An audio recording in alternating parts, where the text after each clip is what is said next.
신체가 보내는 위험 신호와 아연의 중요성 혹시 잘 낫지 않는 감기에 자주 걸리시나요? 손톱에 생긴 하얀 점이나 부러짐, 혹은 몇 주가 지나도 아물지 않는 작은 상처를 경험하셨나요? 이는 전 세계 20억 명 이상이 겪고 있는 심각한 영양결핍, 바로 아연 부족의 핵심 경고 신호입니다. 아연은 상처 치유와 면역력 유지를 위해 매일 필요한 필수 미네랄입니다. 많은 분이 배불리 먹으면 충분한 영양을 섭취한다고 믿지만 실제로는 세포 수준에서 아연 기하 상태인 경우가 많습니다. 저 역시 작은 상처가 감염으로 이어지고 손톱이 변형되는 경험을 통해 아연 결핍의 무서움을 깨달았습니다.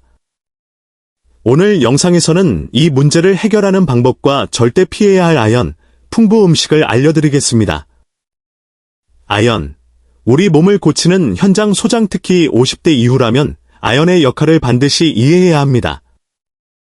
아연은 단순한 미네랄을 넘어 우리 몸이라는 건설 현장을 지휘하는 현장 소장과 같습니다. DNA 복구, 세포 생성, 단백질 합성 등 300가지 이상의 효소 반응을 조절하죠. 아연이 부족하면 신체라는 공장의 전원이 꺼지는 것과 같습니다. 지붕을 고치고, 피부 재생, 파이프를 교체하며 세포 재생, 기초를 보강하는 면역체계, 수리팀이 바로 아연입니다. 이 수리팀이 파업하면 상처가 아물지 않고 피부는 건조해지며 탈모와 면역력 저하가 동시에 찾아옵니다. 상처 치유 속도가 노화의 척도인 이유, 어릴 적 무릎을 다치면 다음날 바로 아물기 시작하던 것을 기억하시나요? 그것이 건강한 몸의 표준입니다. 하지만 지금 상처 회복이 더디다면 이는 간과해서는 안 될 적신호입니다. 열린 상처는 박테리아가 혈액과 장기로 침투하는 통로가 되기 때문입니다.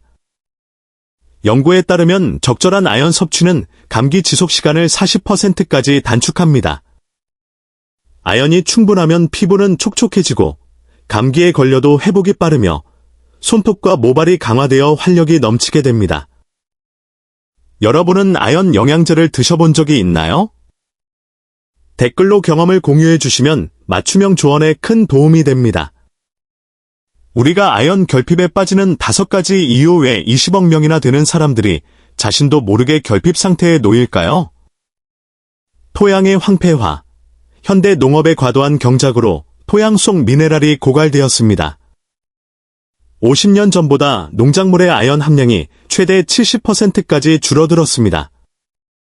정제 탄수화물 식단, 흰빵이나 흰쌀은 가공 과정에서 아연이 풍부한 외피가 제거됩니다. 보충된 합성 아연은 흡수율이 20% 미만으로 매우 낮습니다. 피테이트, 파이테이트의 방해, 통곡물과 콩류에 든 피테이트는 아연 흡수를 차단합니다. 전통 방식처럼 물에 불리거나 발효하지 않으면 아연의 10% 정도만 흡수됩니다. 위산 부족, 50세 이후에는 위산이 감소하는데 아연은 위산이 있어야 흡수 가능한 상태로 변합니다. 제산제 복용이나 장염증도 흡수를 방해합니다. 체내 저장 불가, 아연은 매일 보충해야 합니다. 스트레스, 질병, 염증이 있을 때 우리 몸은 아연을 급격히 소모함으로 결핍의 소용돌이에 빠지기 쉽습니다. 상처 치유의 4단계와 아연의 역할. 아연, 결핍 시 상처가 왜 안 낫는지 4단계를 통해 살펴봅시다.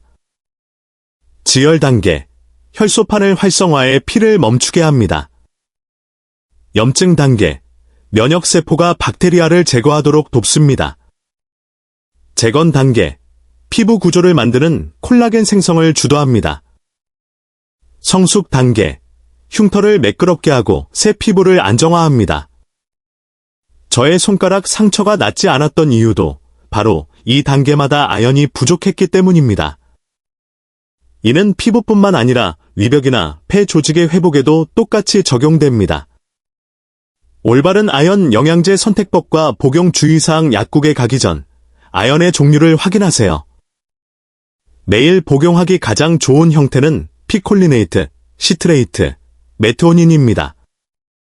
감기 초기에는 흡수가 빠른 글루코네이트나 아세티트캔디가 좋습니다. 반면 황산아연은 위장장애를 일으키기 쉬우니 피하십시오. 가장 중요한 것은 용량입니다. 성인 기준 하루 상한 섭취량은 40mg입니다. 과다 복용 시 구토와 두통은 물론 구리 결핍이라는 심각한 부작용을 초래합니다. 아연과 구리는 체내 흡수 통로를 공유하기 때문입니다. 구리가 부족해지면 빈혈과 면역력 저하가 오는데 이는 아연을 먹는 목적과 정반대의 결과를 낳습니다. 반드시 전문가와 상의하여 적정량을 섭취하세요. 아연이 풍부한 식품과 주의해야 할 굴, 식품으로 섭취하는 것이 가장 안전합니다. 붉은 고기, 게, 달걀, 호박씨, 캐슈너트 등이 훌륭한 급원입니다. 특히 동물성 단백질에 든 아연은 식물성보다 흡수율이 2~3막 높습니다. 여기서 주의할 음식은 굴입니다. 굴은 아연 함량이 압도적이지만 바닷물을 여과하며 비브리오균을 축적합니다. 건강한 젊은이에게는 가벼운 증상일 수 있지만 50대 이상이나 면역 저하자가 익히지 않은 굴을 먹으면 치명적일 수 있습니다. 굴을 드실 때는 반드시 63도, 145디그리 파레나이트 이상에서 익혀 드시고 여름철보다는 추운 계절에 생산된 것을 선택하십시오. 안전을 위해서는 소고기나 달걀, 호박씨를 추천합니다.